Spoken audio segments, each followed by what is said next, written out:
Hello ವಿದ್ಯಾರ್ಥಿಗಳೇ, ನೀವೆಲ್ಲರೂ ಉತ್ತಮವಾಗಿ ಕಾರ್ಯನಿರ್ವಹಿಸುತ್ತಿದ್ದೀರಿ ಎಂದು ನಾನು ಭಾವಿಸುತ್ತೇನೆ. ಕಳೆದ 3 ವಿಡಿಯೋಗಳಿಂದ ನಾವು ಹಲವಾರು ಚಟುವಟಿಕೆಗಳೊಂದಿಗೆ ಮಣ್ಣಿನ ಬಗ್ಗೆ ಉತ್ತಮ ಜ್ಞಾನವನ್ನು ಪಡೆದಿದ್ದೇವೆ. ನಾವು ಹೊಸ ವಿಷಯದ ಮೇಲೆ ಕೇಂದ್ರೀಕರಿಸುತ್ತಿದ್ದೇವೆ. ತ್ಯಾಜ್ಯ ನೀರಿನ ಕತೆ. ಕಲಿಕೆಯ ಉದ್ದೇಶಗಳು. ಈ ವಿಡಿಯೋದಲ್ಲಿ ನಾವು ಈ ಕೆಳಗಿನ ಅಗತ್ಯ ವಿಷಯಗಳ ಮೇಲೆ ಕೇಂದ್ರೀಕರಿಸುತ್ತೇವೆ. ನೀರು ನಮ್ಮ ಜೀವನಾಡಿ. ನೀರಿನ ಬಳಕೆ ಬದಲಾಯಿಸಿ. ಒಳಚರಂಡಿ ಎಂದರೇನು? ನೀರು ತಾಜಾತನವನ್ನು ಹೆಚ್ಚಿಸುತ್ತದೆ.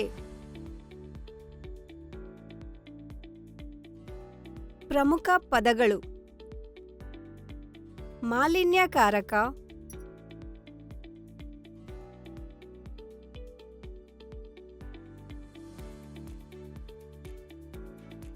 ನೈರ್ಮಲ್ಯ,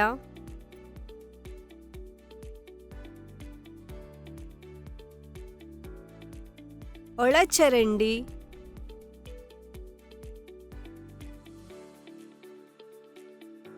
ಒಳಚರಂಡಿ,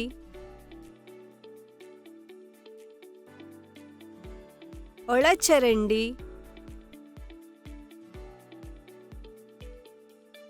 ತ್ಯಾಜ್ಯ ನೀರು. ಪರಿಕಲ್ಪನೆ ನಕ್ಷೆ.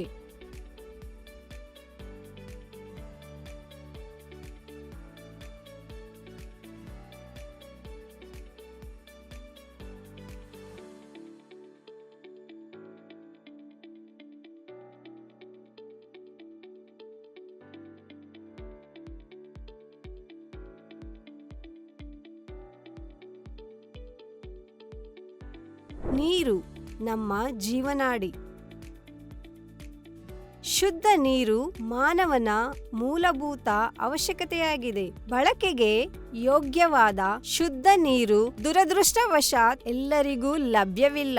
1 ಬಿಲಿಯನ್ಗಿಂತಲೂ ಹೆಚ್ಚು ಜನರಿಗೆ ಸುರಕ್ಷಿತ ಕುಡಿಯುವ ನೀರು ಲಭ್ಯವಿಲ್ಲ ಎಂದು ವರದಿಯಾಗಿದೆ.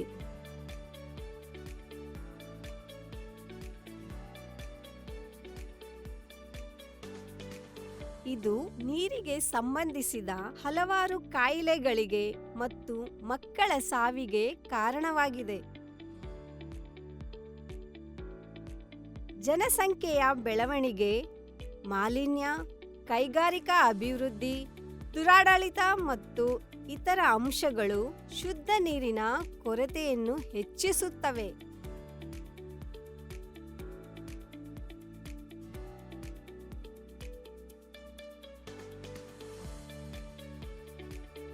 ವಿಶ್ವ ಜಲ ದಿನದಂದು ಪರಿಸ್ಥಿತಿಯ ತುರ್ತುತೆಯನ್ನು ಮನಗಂಡು 2005ರ ಮಾರ್ಚ್ 22ರಂದು ವಿಶ್ವಸಂಸ್ಥೆಯ ಸಾಮಾನ್ಯ ಸಭೆ 2005ರಿಂದ 2015ರ ಅವಧಿಯನ್ನು ಜೀವನಕ್ಕಾಗಿ ನೀರು ಕುರಿತ ಅಂತಾರಾಷ್ಟ್ರೀಯ ದಶಕವೆಂದು ಘೋಷಿಸಿತು. ಈ ದಶಕದಲ್ಲಿ ಮಾಡಿದ ಎಲ್ಲಾ ಪ್ರಯತ್ನಗಳು ಸುರಕ್ಷಿತ ಕುಡಿಯುವ ನೀರಿನ ಲಭ್ಯತೆ ಇಲ್ಲದ ಜನರ ಸಂಖ್ಯೆಯನ್ನು ಅರ್ಧಕ್ಕೆ ಇಳಿಸುವ ಗುರಿಯನ್ನು ಹೊಂದಿವೆ. ನಾವು ಮನೆಯಲ್ಲಿ ಸಾಕಷ್ಟು ನೀರನ್ನು ಬಳಸುತ್ತೇವೆ ಮತ್ತು ಸಿಂಕ್ಗಳು, ಶವರ್ಗಳು, ಶೌಚಾಲಯಗಳು ಮತ್ತು ಲಾಂಡ್ರಿಗಳಿಂದ ನೀರು ಕೊಳಕು ನೀರಿನ ರೂಪದಲ್ಲಿ ಹರಿಯುತ್ತದೆ. ನಮ್ಮಲ್ಲಿ ಕಡಿಮೆ ನೀರು ಇರುವುದರಿಂದ ಮತ್ತು ನಾವು ನೀರಿಲ್ಲದೆ ಬದುಕಲು ಸಾಧ್ಯವಿಲ್ಲದ ಕಾರಣ ನಾವು ಸಸ್ಯಗಳು ಮತ್ತು ಪ್ರಾಣಿಗಳು ಸಹ ತಮ್ಮ ಉಳಿವಿಗಾಗಿ ನೀರನ್ನು ಅವಲಂಬಿಸಿದ್ದೇವೆ.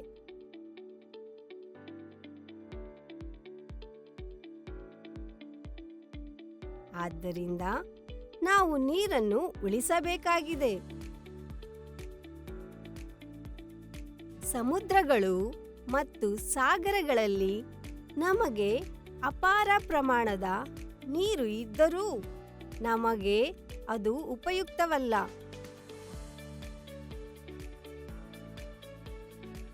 ಸಮುದ್ರದ ನೀರು ಬೆಳೆಗಳಿಗೆ ಮತ್ತು ಕುಡಿಯಲು ಉಪಯುಕ್ತವಲ್ಲ.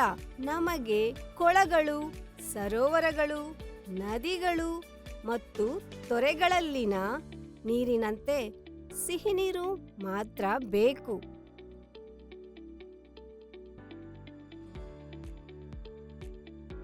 ಭೂಮಿಯ ಮೇಲೆ ಲಭ್ಯವಿರುವ 100% ನೀರಿನಲ್ಲಿ ನಾವು ಕೇವಲ 3% ಕುಡಿಯಲು ಬಳಸುತ್ತೇವೆ.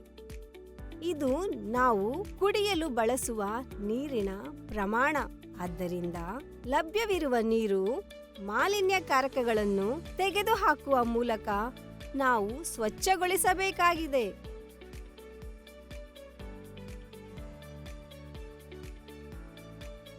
ತ್ಯಾಜ್ಯ ನೀರು ಎಲ್ಲಿಗೆ ಹೋಗುತ್ತದೆ ಮತ್ತು ಅದಕ್ಕೆ ಏನಾಗುತ್ತದೆ ಎಂಬುದರ ಬಗ್ಗೆ ನೀವು ಎಂದಾದರೂ ಯೋಚಿಸಿದ್ದೀರಾ?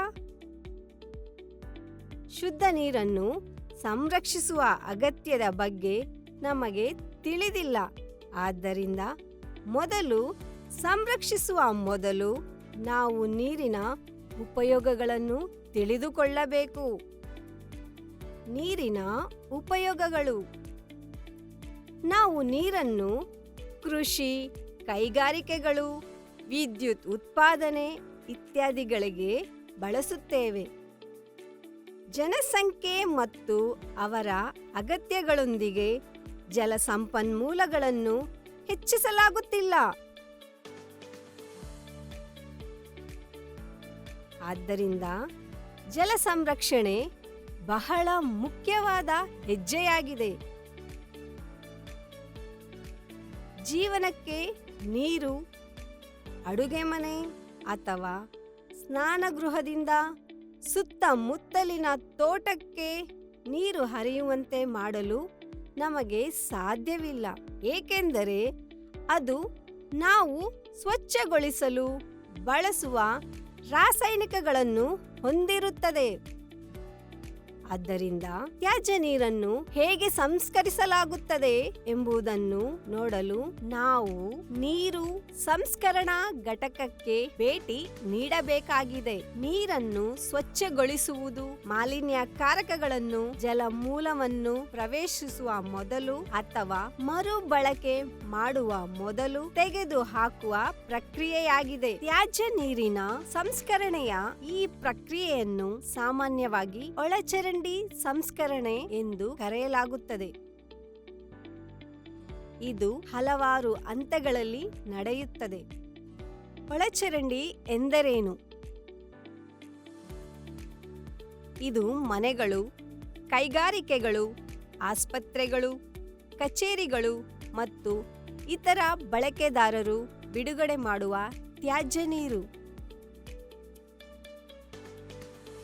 ಇದು ಚಂಡಮಾರುತ ಅಥವಾ ಭಾರೀ ಮಳೆಯ ಸಮಯದಲ್ಲಿ ಬೀದಿಯಲ್ಲಿ ಹರಿಯುವ ಮಳೆ ನೀರನ್ನು ಸಹ ಒಳಗೊಂಡಿರುತ್ತದೆ. ರಸ್ತೆಗಳು ಮತ್ತು ಮೇಲ್ಛಾವಣಿಗಳನ್ನು ತೊಳೆಯುವ ನೀರು ಅದರೊಂದಿಗೆ ಹಾನಿಕಾರಕ ವಸ್ತುಗಳನ್ನು ಒಯ್ಯುತ್ತದೆ. ಕೊಳಚೆ ನೀರು ಒಂದು ದ್ರವ ತ್ಯಾಜ್ಯವಾಗಿದೆ. ಅದರಲ್ಲಿ ಹೆಚ್ಚಿನವು ನೀರು. ಇದು ಕರಗಿದ ಮತ್ತು ಅಮಾನತುಗೊಂಡ ಕಲ್ಮಶಗಳು, ರೋಗವನ್ನು ಉಂಟುಮಾಡುವ ಬ್ಯಾಕ್ಟೀರಿಯಾ ಮತ್ತು ಇತರ ಸೂಕ್ಷ್ಮಜೀವಿಗಳನ್ನು ಹೊಂದಿದೆ. ಈ ಕಲ್ಮಶಗಳನ್ನು ಮಾಲಿನ್ಯಕಾರಕಗಳು ಎಂದು ಕರೆಯಲಾಗುತ್ತದೆ.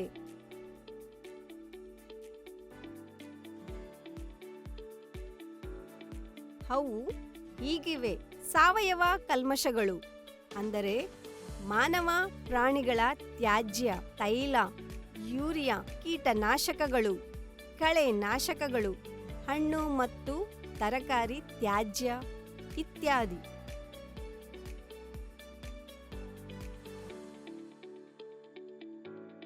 ಅಜೈವಿಕ ಕಲ್ಮಶಗಳು ಅಂದರೆ ನೈಟ್ರೇಟ್ಗಳು, ಫಾಸ್ಫೇಟ್ಗಳು, ಲೋಹಗಳು ಇತ್ಯಾದಿ.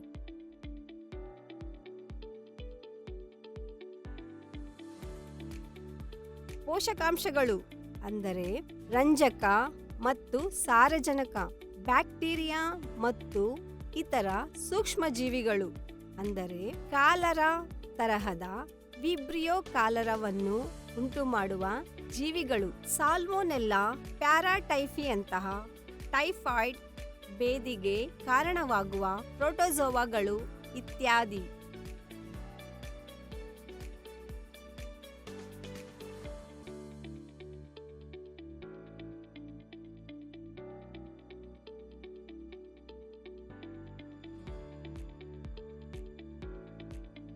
ನೀರು ಒಂದು ಘಟನಾತ್ಮಕ ಪ್ರಯಾಣ. ಮನೆ ಅಥವಾ ಸಾರ್ವಜನಿಕ ಕಟ್ಟಡದಲ್ಲಿ ಸಾಮಾನ್ಯವಾಗಿ ಒಂದು ಸೆಟ್ ಪೈಪ್ಗಳು ಶುದ್ಧ ನೀರನ್ನು ತರುತ್ತವೆ ಮತ್ತು ಮತ್ತೊಂದು ಸೆಟ್ ಪೈಪ್ಗಳು ತ್ಯಾಜ್ಯ ನೀರನ್ನು ತೆಗೆದುಕೊಳ್ಳುತ್ತವೆ. ನಾವು ನೆಲದ ಮೂಲಕ ನೋಡಬಹುದೆಂದು ಕಲ್ಪಿಸಿಕೊಳ್ಳಿ. ಚರಂಡಿಗಳು ಎಂದು ಕರೆಯಲ್ಪಡುವ ದೊಡ್ಡ ಮತ್ತು ಸಣ್ಣ ಪೈಪ್ಗಳ ಜಾಲವು ಒಳಚರಂಡಿಯನ್ನು ರೂಪಿಸುವುದನ್ನು ನಾವು ನೋಡುತ್ತೇವೆ. ಇದು ಕೊಳಚೆ ನೀರನ್ನು ಉತ್ಪಾದಿಸುವ ಸ್ಥಳದಿಂದ ವಿಲೇವಾರಿ ಹಂತಕ್ಕೆ ಅಂದರೆ ಸಂಸ್ಕರಣಾ ಘಟಕಕ್ಕೆ ಸಾಗಿಸುವ ಸಾರಿಗೆ ವ್ಯವಸ್ಥೆಯಂತಿದೆ.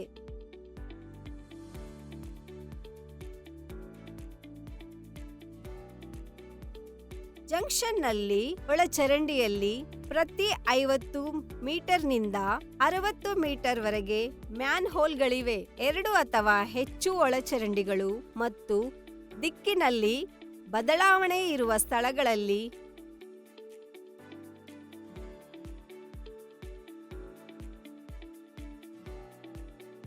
ಮೊದಲನೆಯದಾಗಿ ತ್ಯಾಜ್ಯ ನೀರು ಈ ಮಾರ್ಗವನ್ನು ಸರಿಯಾಗಿ ತಲುಪಬೇಕು. ಸರಿಯಾದ ಒಳಚರಂಡಿ ವ್ಯವಸ್ಥೆ ಇರಬೇಕು. ಮುಂದಿನ ವಿಡಿಯೋದಲ್ಲಿ ಈ ಒಳಚರಂಡಿಗಳ ಮೂಲಕ ಹಾದು ಹೋಗುವ ಈ ತ್ಯಾಜ್ಯವು ಸರಿಯಾದ ಒಳಚರಂಡಿ ವ್ಯವಸ್ಥೆಯ ಮೂಲಕ ಹೇಗೆ ಹಾದು ಹೋಗುತ್ತದೆ ಎಂಬುದನ್ನು ನಾವು ನೋಡುತ್ತೇವೆ.